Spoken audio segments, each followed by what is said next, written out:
ఆ డాగ్స్ని పట్టుకుని వెళ్ళి ఇది కొద్దిగా ఆలస్యం అయితే ఇది రాష్ట్ర ప్రభుత్వమే వాంటెడ్లీ చేసిందని రాష్ట్ర ప్రభుత్వం మీద అప్పుడున్న ప్రతిపక్షాలు వచ్చి రాష్ట్ర ప్రభుత్వం మీద దుమ్మెత్తిపోయడం ఆ తర్వాత అది ఎక్కడికి వచ్చిందని ఎవరు దీన్ని వచ్చింది ట్రాన్స్పోర్ట్ చేశారంటే అది సంధ్యా ఏక్వా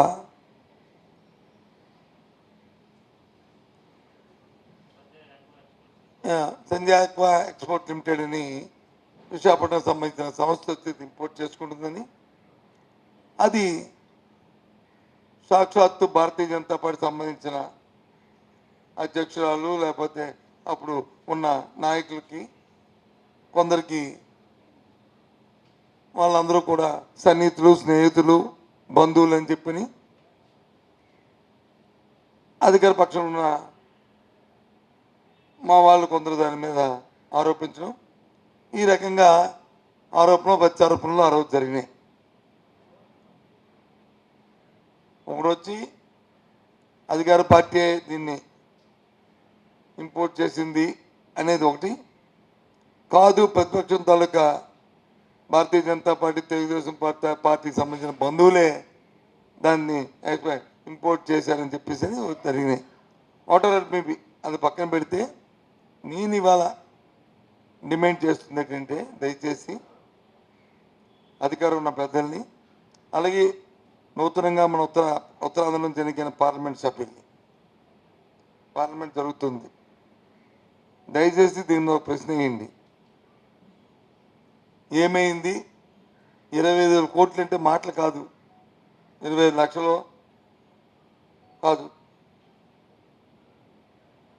ఏమైంది ఇది ఇంట్లో వాస్తవాలు ఎంత, వాస్తవాలు అయితే ఎవరెవరు ఇందులో ఇన్వాల్వ్ అయ్యి ఉన్నారు, వారిని ఎందుకు ఉపేక్షిస్తున్నారు అని దాని మీద కావాలి.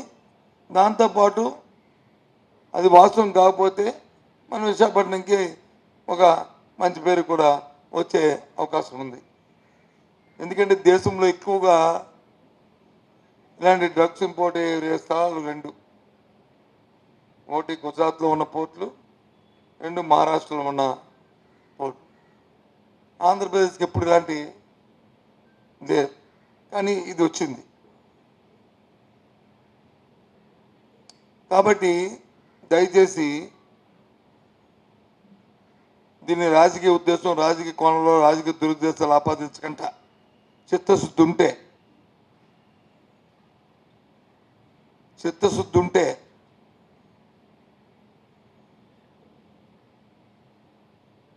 స్థానిక నాయకత్వం అయితే రాష్ట్ర ప్రభుత్వాన్ని కోరండి, ఎంక్వైరీ దీని మీద దర్యాప్తు చేసి వెంటనే దీన్ని నివేదిక తెప్పించాలి. నేను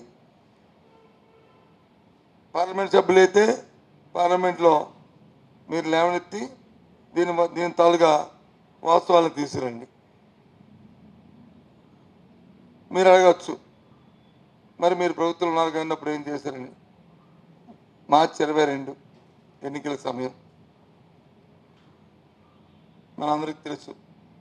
రాజకీయ ఆరోపణలు ప్రత్యారోపణలు సరిపోయింది తప్ప దాని మీద ఎవరికి ఏం లేదు. కాబట్టి దయచేసి దీన్ని మాత్రం ఆషామాషిగా తీసుకోకుండా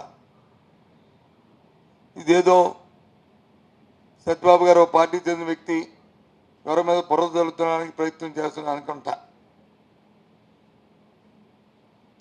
అనుకోకుండా మీలో కానీ నిజంగా విశాఖపట్నం గురించి ఆలోచించే వ్యక్తులు, ఉత్తరాంధ్రంగా ఆలోచించే వ్యక్తులైతే దీని మీద కోరండి. ఎవరు తప్పు చేస్తే వాళ్ళే, ఎవరు ఇన్వాల్వ్ అయితే వాళ్ళే, ఎవరు ఇందులో తప్పు చేసిన వాళ్ళు ముద్ద అయితే వాళ్ళే. పత్రికలు కూడా దీన్ని మళ్ళీ రాజకీయ కోణంలో తీసుకెళ్ళకుండా రాష్ట్ర శ్రేయస్సు దృష్ట్యా, ఉత్తరాంధ్ర శ్రేయస్సు దృష్ట్యా అన్ని పత్రికలు కూడా దీన్ని పాజిటివ్ లైన్లో తీసుకోవాలని రిక్వెస్ట్ చేస్తున్నాం. This my request. ఒక విషయం. ఇక రెండో విషయానికి వస్తే చూశాను. ఎన్నికలైన దగ్గర నుంచి భూ అక్రమాలు జరిగినాయి. కొందరు వ్యక్తులు అయితే ఇంకా కొద్ది ముందుకెళ్ళి ఏదో కొత్తగా వచ్చిన వాళ్ళు ఏదో ఈ మధ్య వచ్చింది ఏదో రీల్స్ అని రీల్స్ లాగా తీసుకొస్తామని, కొందరైతే ఇవాళ పత్రికలో చూశాను దశపల్లా భూములు ఏమేయమని జిల్లా బస్సులో ఫోటోలతో వేశారు. ఎవరు దోచి తీసుకున్నారు, ఎవరో చెప్పుకున్నారు, డిస్కస్ చేద్దామని. దాని గురించి ఒక మాట చెప్పదలుచుకున్నాను. మన రాష్ట్రంలో మన ప్రాంతానికి ఉదూ తుఫాను వచ్చిన తర్వాత ఆరోపణలు ప్రత్యారోపణలు వచ్చాయి. ఆ రోజున్న అధికార పార్టీలోనే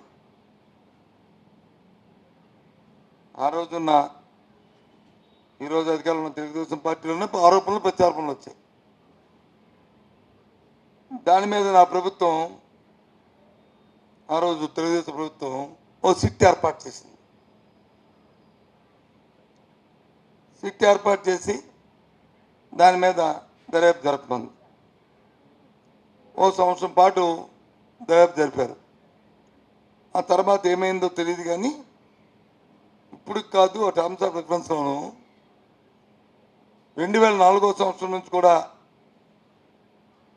ఈ ప్రాంతంలో జరిగిన భూగా ఆక్రమణల గురించి దాన్ని వెలికి తీయాలని చెప్పని దాన్ని ఎక్స్టెండ్ చేశారు.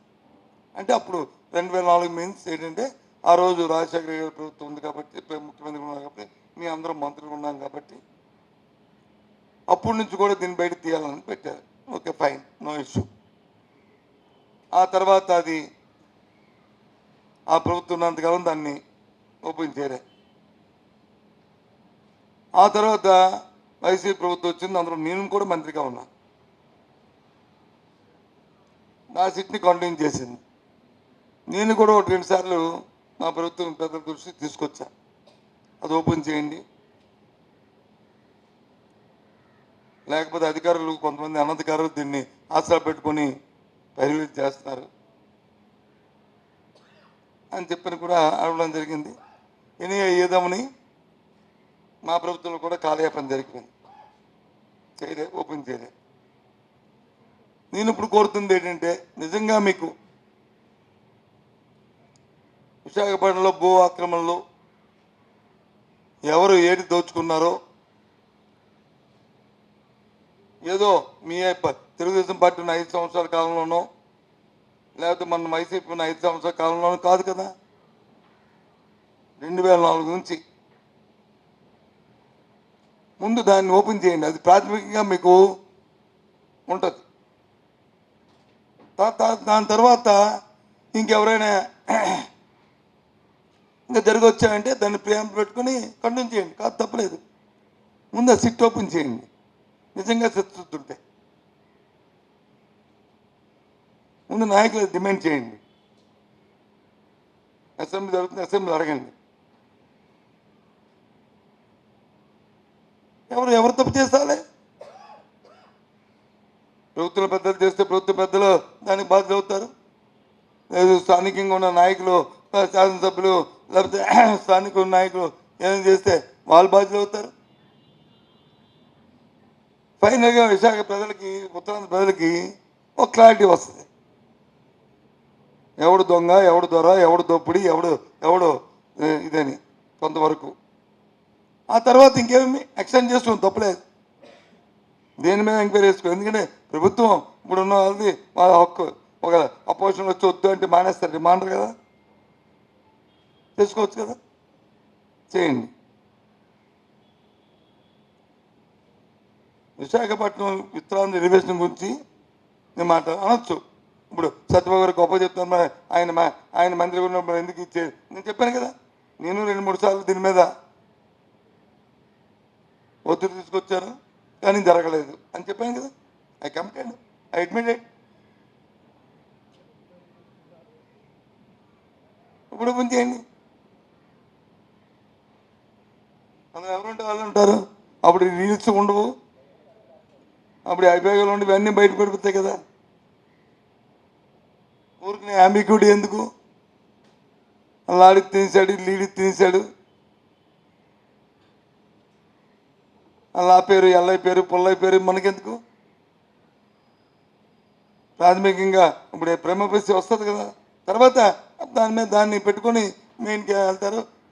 తర్వాత ఒక నిజంగా ఎవరి మీదనే దర్యాప్తులో వాంటీలు పెడితే మన న్యాయస్థానంలో చూసుకుంటారు.